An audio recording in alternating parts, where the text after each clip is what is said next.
Dale campeón, dale campeón. Argentina showing once again why they are the best team in the world. Argentina 3, Chile 0.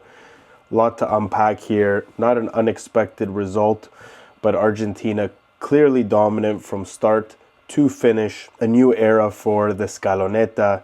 No Di Maria, no Messi. First time in 11 years, I believe, that we have not seen either of these two in the starting 11. And Argentina showed that the future is in safe hands. Solid game all around the pitch, from defense to forward. Argentina was more willing to attack using the wings, especially in the first half. That right side of the field with De Paul and Molina, who both had incredible games. Chile had a very difficult time defending that side of the pitch. The left side was also utilizing mostly the wings. Nico Gonzalez, who was his usual menace self all first half up until he was taken off, replaced by Garnacho, who also showed his workhorse mentality. Excellent game across the field. A lot to take away from this. Dybala scores his fourth goal. Alvarez with a goal and an assist. Lautaro Martinez didn't score, but his fake on the first goal was incredible. He had 3 or 4 beautiful touches where he completely faked out the opponents. He's showing why he is, in my opinion, a Ballon d'Or candidate. Very good game from him. And the subs that came on kept a really good intensity. Lo Celso came on. He was great. Again, Garnacho was excellent. Dybala, for his 15-minute cameo, looked really good. Of course, getting the goal. Acuna didn't have to do much, but the important thing was the Scaloneta keeps its dominant form, especially against Chile. Of course, this is a very heated game. For anyone that knows the history between these two countries, it is more than just about the football and very much about the history between the countries, a lot of political tensions throughout the years and so forth. So it's always a big game. Argentina clearly taking the advantage in this fixture. They claim their 60th win compared to Chile's 6 wins all time and 29 ties. Of course, the 2 Copa America finals were considered as ties. Of course, I'm talking about 2015, 2016, since they did go to PKs. However, history of these clashes is very much one-sided, and Argentina showing once again that they are the dominant side. A lot to unpack. First of all, starting from the back, Dibu was not very active, didn't have much to do. Chile did hit the post. Otamendi was beaten in the air, and they almost caught a surprising 1-0 lead at the end of the first half. I feel that up until the 30th minute, Argentina was very dominant, but the last 15 minutes, Chile started to find their spaces and taking it. I found Chile to be very organized, very solid. The game, even when the game was 1-0, they were still looking to attack. There was times in the second half where they were looking to push forward.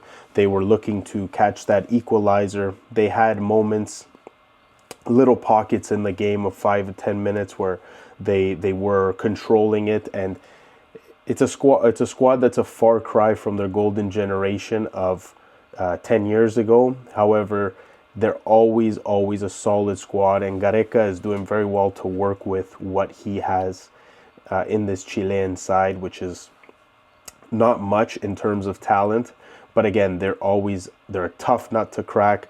I found that without Messi, they were reluctant to go through the middle.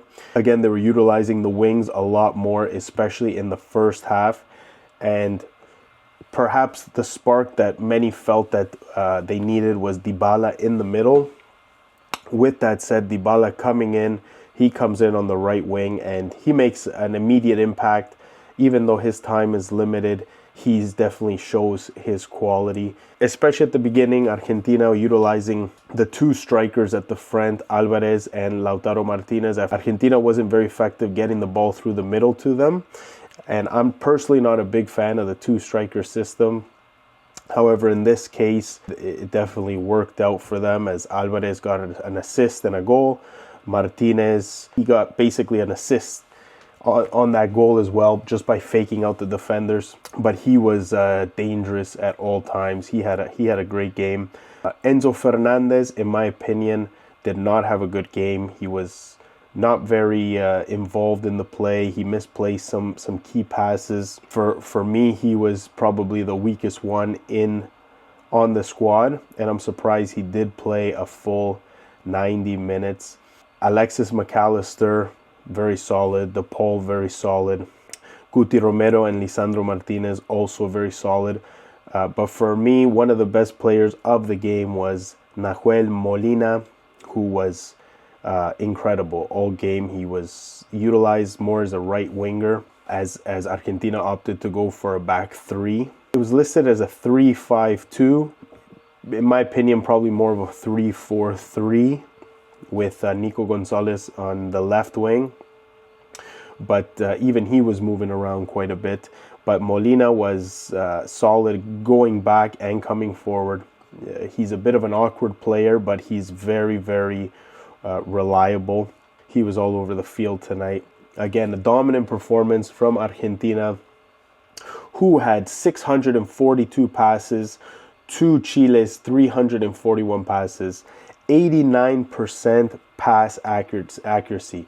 The way that they move the ball is a joy. What a delight to watch them play their true style, which is quick moving, very creative, organized, but allows for that freedom to create. You did see that come out more as they went up 1-0, 2-0, and for flashes of the game before that as well, particularly in the first half. Nothing more to really say. Hoping to see another solid performance against Colombia on Tuesday. They are a tougher opponent to play. I can see them causing us to go with four in the back, possibly utilize a 4-5-1 system. It'll be interesting to see what Scaloni decides to do. Overall, 3 beautiful goals from Argentina. Di Maria gets his send-off. They get to celebrate the Copa America win in front of their crowd after beating a rival such as Chile, which is very, very important. Argentina proving again that they are the best national team in the world. Currently, 2-time back-to-back Copa America champions, and of course, the World Cup champions. Can they continue this form? I find it difficult for any team in South America to currently dethrone them. Of course, Colombia and Uruguay are probably the 2 best teams after Argentina. We'll see on Tuesday if Colombia can upset us. I think that that will be our toughest test. As it currently stands, we're looking very, very sure to be at the 2026 World Cup. In this edition, 6 teams qualify automatically compared to 4 in the previous editions, with the 7th spot going into the Intercontinental Playoffs.